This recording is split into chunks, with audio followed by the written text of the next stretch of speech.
Assalamualaikum warahmatullahi wabarakatuh. Halo, saya Ruktin Handayani, dosen program studi S1 Informatika Universitas Internasional Semen Indonesia yang berlokasi di Gresik, Jawa Timur. Saya menyelesaikan studi S1 jurusan Teknik Informatika di Institut Teknologi 10 November Surabaya pada tahun 2009 dan menyelesaikan pendidikan S2 di program studi Informatika TS Surabaya pada tahun 2013. Bidang yang saya tekuni adalah Software Engineering. Mata kuliah yang saya ampu selama di UISI adalah Manajemen Proyek Perangkat Lunak, Pengantar Teknologi Informasi, Rekayasa Kebutuhan, Interaksi Manusia dan Komputer, Desain Pengalaman Pengguna, dan Technopreneurship. Pada kesempatan kali ini, saya akan menjelaskan tentang pembelajaran pada kuliah Pengantar Teknologi Informasi. Pengantar Teknologi Informasi adalah mata kuliah yang diberikan kepada mahasiswa semester 1. Sebagai mahasiswa baru, mereka perlu untuk mengetahui gambaran terkait teknologi informasi dan apa saja bidang ilmu informatika yang akan dipelajari sebagai bekal untuk menjalani perkuliahan di program studi informatika selama 8 semester. Mengetahui dan mengikuti perkembangan teknologi informasi menjadi tuntutan mahasiswa. Mata kuliah pengantar teknologi informasi akan memperkenalkan sekaligus mengajak mahasiswa untuk terbiasa dengan bidang ilmu yang akan mereka geluti nantinya.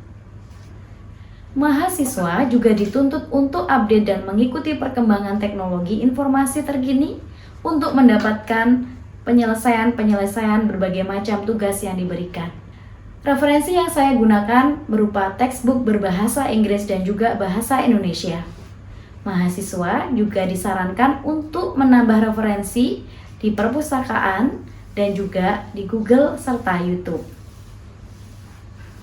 Dalam menjalankan proses pembelajaran, saya menggunakan media Google Meet untuk perkuliahan tatap muka secara online, menggunakan Google Classroom sebagai learning management system untuk keperluan sharing materi, pengumpulan tugas, dan juga saya memanfaatkan WA Group untuk komunikasi setiap harinya. Saya juga menggunakan sistem informasi akademik UISI untuk kepentingan penilaian yang terintegrasi di dalam platform bernama Gapura UISI. Pokok bahasan dalam mata kuliah pengantar teknologi informasi antara lain, pengenalan teknologi informasi dan komunikasi, internet dan cloud computing, pengenalan perangkat keras dan perangkat lunak, pengantar jaringan komputer dan keamanan, pengantar basis data dan sistem informasi, tahapan pembangunan perangkat lunak atau System Development Life Cycle, isu-isu teknologi informasi dan komunikasi, serta penerapannya dalam kehidupan sehari-hari. Setelah menyelesaikan pembelajaran dalam mata kuliah pengantar teknologi informasi, mahasiswa diharapkan mampu menghasilkan solusi dan gagasan dalam bidang teknologi informasi dan komunikasi, mampu beradaptasi dan memanfaatkan teknologi informasi dan komunikasi secara tepat guna, baik di lingkungan masyarakat maupun industri, dan peka terhadap kebutuhan teknologi. Mampu memahami konsep dasar sistem kerja komputer, sistem operasi, jaringan komputer, dan cara kerja perangkat keras digital lainnya. Menguasai dan mengikuti perkembangan isu internasional, khususnya terkait teknologi informasi dan komunikasi. Selain itu, keterampilan dalam berkomunikasi, presentasi, dan juga kerja tim sangat diharapkan setelah mahasiswa mengikuti perkuliahan ini. Assessment yang diberlakukan dalam mata kuliah pengantar teknologi informasi meliputi tugas individu, tugas kelompok, kuis, praktikum dasar, UTS, dan UAS. Untuk meningkatkan skill mahasiswa, saya juga menggunakan metode pembelajaran problem-based learning. Dengan metode ini, mahasiswa ditantang untuk belajar bekerja sama dalam kelompok dalam rangka mencari solusi bagi masalah yang nyata. Pembelajaran dimulai dari pemberian masalah atau pertanyaan-pertanyaan, kemudian mahasiswa secara berkelompok aktif merumuskan masalah, lalu mempelajari dan mencari sendiri materi yang terkait dengan masalah tersebut, dan melaporkan solusi dari masalah tersebut. Dalam mata kuliah ini, topik masalah yang diangkat adalah terkait tujuan pembangunan berkelanjutan atau Sustainable Development Goals sebagai kesepakatan pembangunan global. Dengan mengusung tema mengubah dunia kita, Agenda 2030 untuk pembangunan berkelanjutan, SDG yang berisi 17 tujuan guna mengakhiri kemiskinan, mengakhiri kesenjangan, dan melindungi lingkungan. SDG berlaku bagi seluruh negara, sehingga seluruh negara tanpa kecuali memiliki kewajiban moral untuk mencapai tujuan dan target SDG hingga tahun 2030. Solusi dalam permasalahan tersebut digali oleh mahasiswa berdasarkan pemahaman masing-masing dengan memanfaatkan teknologi informasi dan komunikasi yang dikemas dalam sebuah final project. Mata kuliah ini juga mendukung program Merdeka Belajar dengan mengemas final project dalam sebuah proposal inovasi yang diintegrasikan dengan program kreativitas mahasiswa atau PKM yang diselenggarakan oleh Ristek Dikti. Mahasiswa yang berhasil mendapatkan pendanaan dari program tersebut memiliki kesempatan untuk mendapatkan konversi nilai di mata kuliah selanjutnya. Mari kita saksikan bersama cuplikan proses pembelajaran mata kuliah pengantar teknologi informasi. Oke, Assalamualaikum warahmatullahi wabarakatuh. Waalaikumsalam warahmatullahi wabarakatuh. Waalaikumsalam warahmatullahi wabarakatuh. Oke, baik. Sambil nunggu teman yang lain ya. Sudah baca materinya yang saya upload di Classroom ya? Sudah, Bu. Oke. Di sini saya akan menjelaskan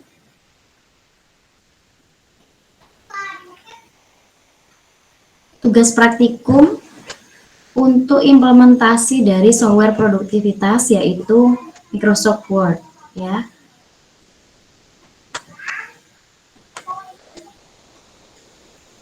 Oke, screen saya sudah terlihat? Sudah, Bu. Baik, terima kasih konfirmasinya. Oke, jadi saya review sebentar.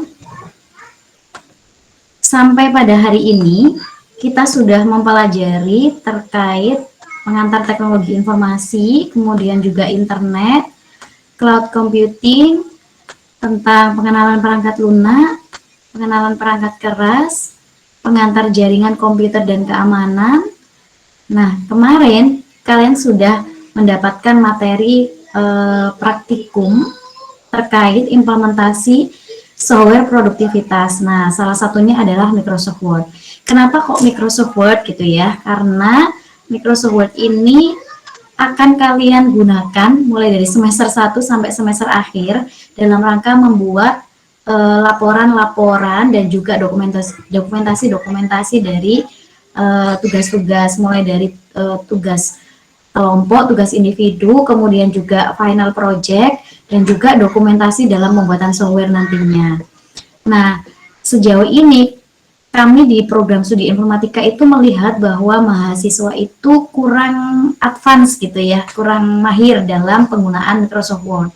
Padahal ini sangat sederhana dan memang sebenarnya bisa dipelajari sendiri, akan tetapi pada saat pengerjaan tugas akhir terutama ya, mahasiswa masih memiliki kualitas yang kurang bagus terkait laporan-laporan atau dokumentasi-dokumentasi yang dihasilkan. Oleh sebab itu, untuk praktikum dari pengantar teknologi informasi ini, kita memilih software produktivitas yaitu Microsoft Word ya, dan nanti juga akan ada Microsoft Excel. Setelah kalian mendapatkan tutorial terkait penggunaan Microsoft Word, maka tugas praktikumnya adalah ini ya. tugas praktikumnya adalah membuat sebuah dokumen, intinya seperti itu. Nah, apa sih isi dari dokumennya? Di sini akan saya jelaskan ya. Problem statement yang utama adalah bagaimana cara mengubah dunia dengan menggunakan TIK untuk pembangunan berkelanjutan guna mengakhiri kemiskinan, mengurangi kesenjangan, dan melindungi lingkungan sekitar kita. Nah, ini semua adalah tujuan besar gitu ya dari Sustainable Development Goals.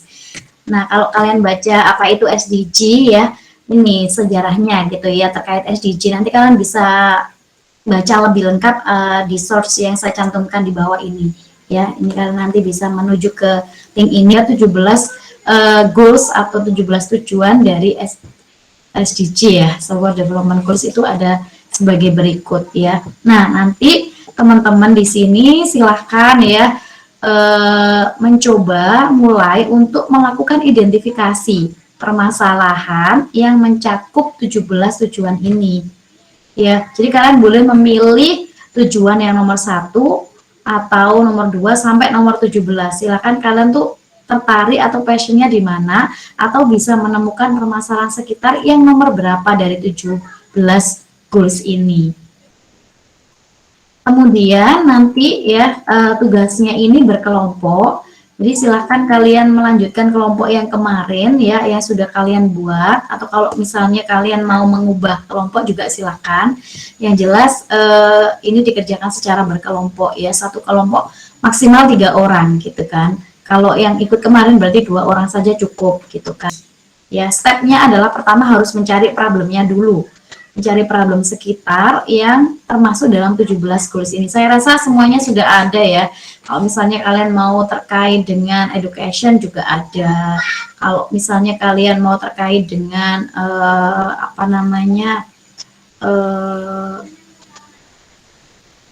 ini ya, water dan sanitation juga bisa ya. Kalian cari aja. Kalian ingin terkait dengan pembangunan ekonomi juga bisa. Ya, mungkin kalian hubungkan dengan akibat COVID itu ya, akibat COVID-19, bagaimana sih keadaan bangsa ya. Nah, itu menyisakan permasalahan apa? Boleh ke arah bisnis, boleh ke arah edukasi, boleh ke arah sosial, silahkan ya. Yang jelas dari problem yang akan kalian temukan nanti, kalian harus mencari referensi ya, dan juga diskusi dengan tim, kira-kira solusi apa yang akan kalian berikan untuk masalah tersebut. Nah, solusinya di sini harus berupa solusi yang berkaitan atau yang memanfaatkan teknologi di classroom ya. Ada ini budayaku itu PKMKC, kemudian untuk yang ini yang ini PKMK juga, contoh-contohnya juga ini ya di kelas. Kemudian yang Sleepcool itu juga PKMK ya, nih.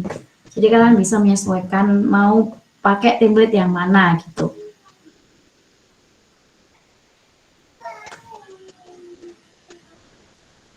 Saya coba cek salah satu ya untuk yang budaya. Mungkin ada yang punya gambaran dulu ya, kira-kira permasalahan apa sih yang ada di benak kalian sekarang untuk terkait ini sekitar dulu. Kalian bisa berangkat dari sekitar, ya bisa dari tetangga, saudara, atau bahkan yang kalian alami sendiri. Jadi nanti masih lama waktunya, saya kasih waktu sampai selesai UTS ya. Jadi minggu ke 9 itu baru didemokan praktikumnya, baru dipresentasikan. Oke, ada yang raise hand tadi? Silakan Ardi. Ya Bu, terima kasih atas kesempatannya. Seperti yang Ibu bicarakan tadi, mungkin ada ide. Kalau saya ada gambaran sih Bu. Sebenarnya gambaran ini berupa masalah yang mungkin saya atau orang-orang pernah alami gitu. Kalau boleh saya paparkan, itu saya waktu itu ada masalah. Kalau misalnya di suatu jalan ban kita bocor, itu kayak apa ya, kita kan perlu nyari ban tukang tambal ban, apalagi di jalan yang tidak kita ketahui di mana daerahnya. Nah, itu kita membuat suatu aplikasi di mana di situ terhubung di Google Maps. Nah, nanti kita bisa melacak di mana sih letak tambal ban di sekitar sini begitu. Nah, di situ juga tersedia kayak apa ya, kayak harganya, kemudian apakah apakah apakah si tukang tambal bannya itu sedang berada di lokasi atau tidak begitu Bu. Masih saya itu sih masih saya analisa lebih lanjut. Pengalaman pribadi. Iya, pengalaman pribadi Bu.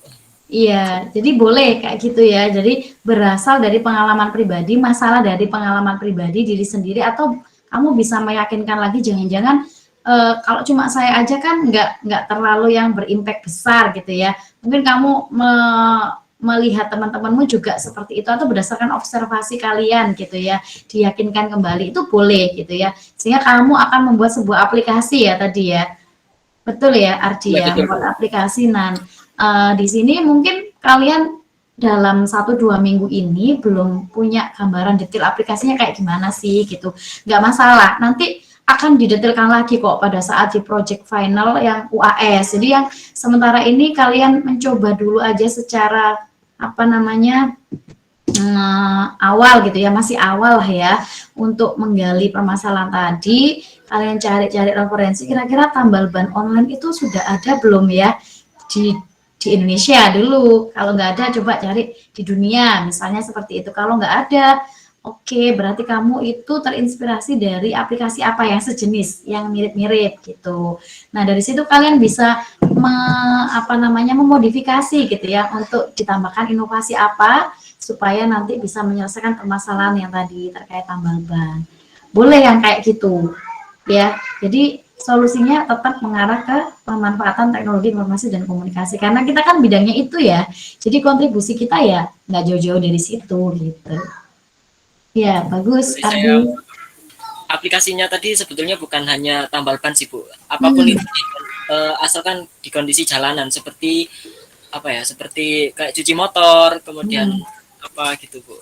Iya, boleh. Jadi kan untuk awalannya kamu masih melihat tambal ban gitu ya. Terus nanti sembari riset sebenarnya kalau kita mau membuat sesuatu produk gitu ya, termasuk produk digital, kita harus melakukan riset ya teman-teman. Tapi kan kalian ini masih mahasiswa baru ya, jadi saya tidak menuntut banyak di sini. Nanti itu akan ada di mata kuliah selanjutnya ya. Tapi kalian punya pemikiran seperti itu, punya maksudnya bisa mengidentifikasi, oh ini problem, itu udah bagus banget gitu. Untuk lebih detailnya nanti itu pasti by riset. Ya gitu. Nanti kalau kalian ada waktu mau riset dulu juga boleh. Misalnya nanti gimana sih cara riset, bisa tanya-tanya saya di luar kuliah ini juga nggak masalah. Misalnya nih ya untuk nomor 1 dan nomor 2, tujuan nomor 1 dan nomor 2 ini contohnya misalnya nih ya kalian melihat kondisi di sekitar banyak orang itu yang mampu tapi mereka makanannya suka berlebih gitu.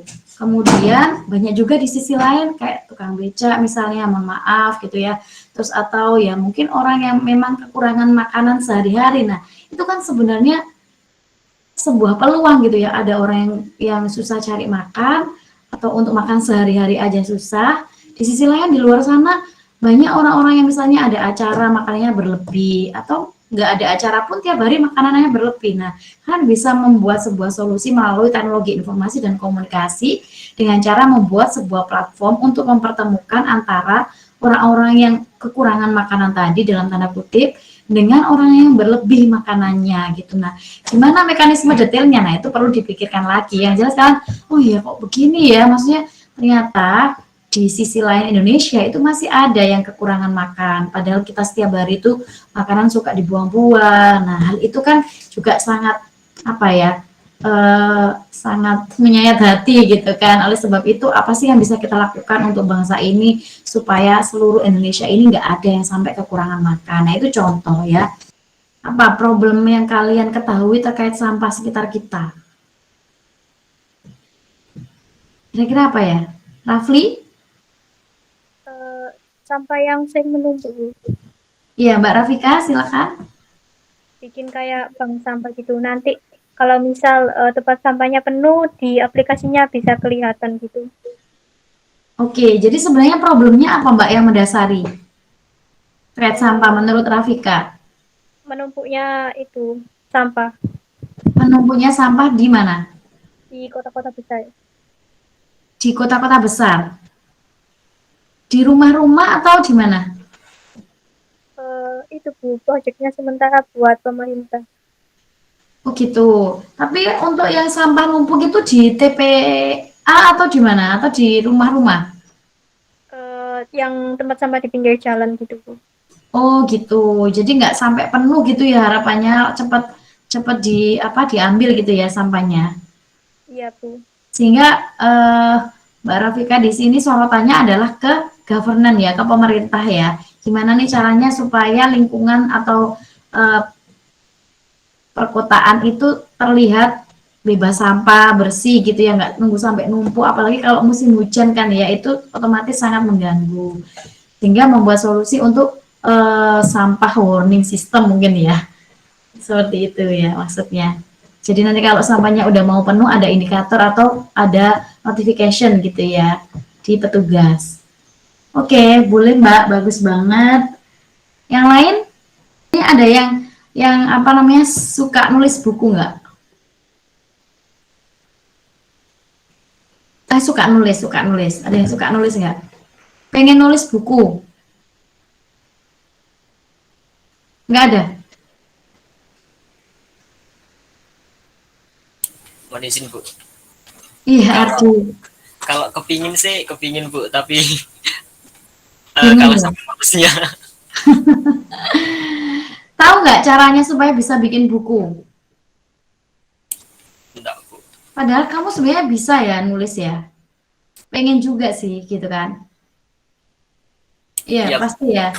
Sama, saya juga pernah seperti itu dan nggak tahu nih harus gimana. Misalnya saya sudah nulis ngetik banyak itu terus gimana ya tahapannya terus gimana kok orang-orang tuh bisa publis bukunya dijual di toko buku itu gimana nih caranya? Pernah ngerasain bingung kayak gitu nggak sih? Kalau saya sih pernah dulu pas kuliah. Kalian kalau misalnya pernah dan memang kalian merasa di sekitar kalian ada yang seperti itu, nah ini ada salah satu solusi gitu ya yang menurut kalian bisa ya diselesaikan dengan teknologi informasi. Kalian membuat sebuah platform yang mempertemukan antara ya orang yang hobinya nulis itu yang punya ide-ide banyak, bisa nulis punya banyak waktu dengan ya dengan para penerbit misalnya atau dengan nggak harus para penerbit dengan sesama penulis buku. Nanti kan penulis buku itu bisa bertim ya. Nah, di situ nanti bisa kayak apa ya kayak nulis buku keroyokan gitu loh, kalian bikin beberapa sama beberapa atau kalau misalnya kumpulan cerpen kan bisa itu kayak gitu. Terus kalian juga harus mencarikan mitra gitu, mitra itu adalah siapa, penerbit. Nah supaya bertemu di platform itu sehingga orang yang pengen berkarya pengen nulis buku bisa difasilitasi di situ, termasuk orang yang penerbit juga bakal dapat penulis-penulis yang berkualitas tapi nggak yang mahal misalnya kayak gitu. Gitu sih apa namanya contoh-contoh ya untuk pencarian masalah. Jadi tugasnya adalah nyari masalah dulu baru kalian memikirkan solusinya. Jangan langsung solusi loh ya, nggak boleh. Jadi kalian mikir dulu masalahnya apa ya, kemudian kalian punya draft solusi ya, terus kalian cari referensi yang terkait itu. Referensi itu bisa berupa tadi kayak ada nggak aplikasi yang sudah ada nggak yang sejenis ini. Nah itu bisa kalian cari referensinya. Baru setelah itu kalian mulai menulis ya di Microsoft Word, mulai dari bab 1 sampai bab 2. Kemudian nanti jangan lupa bikin daftar isi dan menerapkan semua yang sudah diberikan di tutorial praktikum Microsoft Word. PKM misalnya kalian nanti submit di tahun 2021 untuk pendanaan 2022, kemudian kalian lolos didanai, apalagi lolos ke PIMNAS, nah otomatis kalian akan mendapatkan nilai A di mata kuliah selanjutnya yang terkait itu. Kalau misalnya kalian mengambil mata kuliah, pokoknya nanti akan dicarikan mata kuliah yang relevan sehingga kalian enak gitu ya, ikut lomba tapi langsung dapat nilai A gitu. Nggak usah ikut mata kuliah yang nanti terkait, tapi kalau mau tetap dapat materinya ya disarankan ikut. Cuman tugas-tugasnya kalian udah apa namanya lulus gitu ya. Enak kan ya, lomba dapat nilai A gitu. Jadi itu motivasinya teman-teman. Mbak Dwina clear ya? Jelas, Bu. Oke, sip. Demikian tadi penjelasan tentang mata kuliah pengantar teknologi informasi program studi informatika Universitas Internasional Semen Indonesia. Saya Ruktin Handayani. Wassalamualaikum warahmatullahi wabarakatuh.